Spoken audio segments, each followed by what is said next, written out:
अस्सलाम वालेकुम class 5, how are you all. Okay, मैंने आप लोगों को होमवर्क दिया था नाउ यू नो का। होप कि आप लोगों ने कर लिया होगा अपने बुक्स पे। आज का हमारा टॉपिक है biodegradable and non biodegradable waste. Biodegradable waste का ये मतलब होता है कि वो वाला वेस्ट जो कि खुद ब खुद नेचुरली डिकम्पोज हो जाए, ख़त्म हो जाए, गल जाए, सड़ जाए, ख़त्म हो जाए, डिग्रेड हो जाए, ठीक है। और वो वाला वेस्ट नॉन बायोडिग्रेडेबल कहलाता है, जो कि खुद ब खुद डिकम्पोज ना हो, डिग्रेड ना हो, ठीक है, बल्कि उसको डिग्रेड करना पड़े। खुद ब खुद वो नहीं होता है, एनवायरनमेंट में वो रहता है, ठीक है। Nature has a way of recycling process of birth, growth, death, decay. Nature ने एक तरीका बनाया, एक वे बनाया हुआ है रिसाइकलिंग का। प्रोसेसेस कौन कौन से? Birth, growth, death, decay. When a living thing dies और a leaf falls off a tree it decompose. जब भी कोई लिविंग थिंग मर जाता है या फिर लीफ, पत्ता गिर जाता है ट्री से टूट कर, तो वो खुद ब खुद डिकम्पोज हो जाता है, क्योंकि वो लिविंग थिंग है। Things that decompose naturally are called biodegradable. वो वाली चीज़ें, वो वाली थिंग्स जो कि खुद ब खुद नेचुरली डिकम्पोज हो जाती हैं, उनको हम कहते हैं biodegradable waste. Some waste products at home are biodegradable. काफ़ी सारी ऐसी चीज़ें या कुछ समझें ऐसी चीज़ें होती हैं आपके घरों में जो कि बायोडिग्रेडेबल होती हैं। वेस्ट ऑफ रॉ फूड्स, ठीक है, फ्रूट्स का जो कचरा होता है वेस्ट होता है। एंड वेजिटेबल्स का जो कचरा वेस्ट होता है जब वो कच्चे होते हैं, ठीक है। And left over food are biodegradable. और जो भी बचा खुचा उसका हिस्सा होता है, पार्ट होता है, उसको वो बायोडिग्रेडेबल होता है क्योंकि वो खुद ख़त्म हो जाता है, ठीक है। They can be collected and use as compost. उन सारी चीज़ों को कलेक्ट किया जाता है और उसको कंपोस्ट यानी कि जो कि चीज़ें बकरी या फिर जो जो घास खाने वाले जानवर होते हैं उनके लिए जो बनाया जाता है, समझे, फूड, उसको हम कंपोस्ट कहते हैं। कंपोस्ट के लिए यूज़ किया जाता है।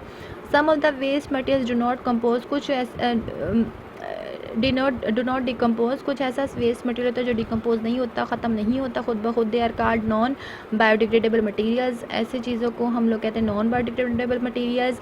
Metals, glass, plastic, styrofoam, etc do not decompose. ये चीज़ें डिकम्पोज नहीं होती हैं, but we do use them on a large scale. लेकिन हम उन्हें लार्ज स्केल पे इस्तेमाल कर सकते हैं, दूसरे तरीके से लार्ज स्केल पे इस्तेमाल कर सकते हैं, ठीक है। As we become more technologically advance, अब ज़ाहिर है आपको पता है कि मैन कितना एडवांस हो चुका है।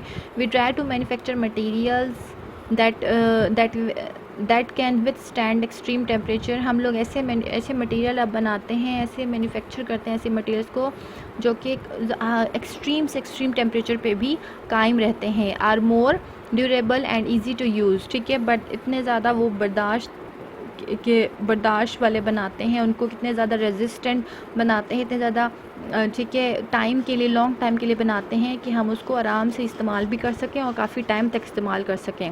Plastic objects, tins, cans, computer hardware make life easy for us. Plastic objects ने, जैसे कि टिन का कैंस हो गया, कंप्यूटर हार्डवेयर हो गई, इसने तो इन चीज़ों ने हमारी लाइफ को ईजी कर दिया है। इन चीज़ों का होना भी बहुत ज़रूरी है हमारे लिए, but they are non biodegradable materials that cause harm to the environment. है तो हमारे लिए बहुत ही मतलब कि हेल्पफुल ये चीज़ है, लेकिन ये एनवायरनमेंट को हार्म पहुंचाती हैं, नुकसान पहुंचाती हैं, because they are non biodegradable materials जो कि डिग्रेड नहीं होते हैं, ठीक है। अच्छा जी, नेक्स्ट है impact of non biodegradable waste on the environment. में इनका इम्पैक्ट क्या है, इनका असर क्या है। Non biodegradable objects do not decompose, ये डिकम्पोज नहीं होते हैं। So they get accumulated environment, इसलिए ये एनवायरनमेंट में जमा हो जाते हैं, जमा होते रहते हैं, एक्यूमुलेट होते रहते हैं। These objects are the source of litter and pollution. ये ऑब्जेक्ट्स जो है ना, गंद, कचरे का, लिटर का, पॉल्यूशन का जो है ना एक सोर्स बन जाती हैं ये चीज़ें, ठीक है। पॉल्यूशन फैलाते हैं, गंद कचरा फैलाते हैं, लिटर फैलाते हैं। They are also perfect breeding places for germs. और ये जो चीज़ें जब एक जगह पे जमा हो जाती हैं तो वहाँ पे समझें कि ना जर्म्स ज़्यादा अच्छे तरीके से ग्रो कर सकते हैं। जर्म्स के लिए प्लेस बन जाती है, वहाँ पर रहने की जगह बन जाती है। Some of objects some of the objects such as polythene bags are light so they are blown around. कुछ ऐसे चीज़ें होती हैं जो कि लाइट होती हैं, जैसे कि पॉलीथीन बैग्स जो शॉपर्स होती हैं हमारे घरों में नॉर्मली आती हैं, वो लाइट होती हैं तो वो ब्लो कर जाती हैं, उड़ जाती हैं आसपास, ठीक है। स्प्रेडिंग लिटर, जिसकी वजह से गंद कचरा फैल जाता है आसपास। दे block water penetration in the soil में ज़मीन के नीचे जो वाटर के जो नालियाँ होती हैं पानी की, मतलब गंदे पानी की, उनको बंद कर देती हैं, ब्लॉक कर देती हैं, ठीक है। Which in turn affects food production,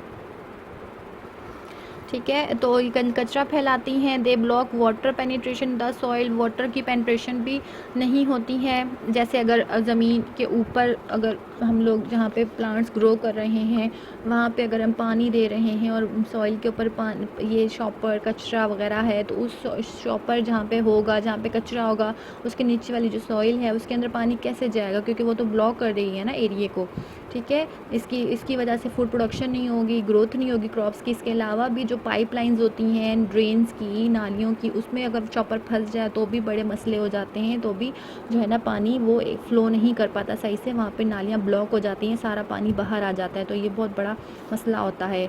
alright, next lecture next topic next lecture में कंप्लीट करेंगे। अल्लाह हाफिज़।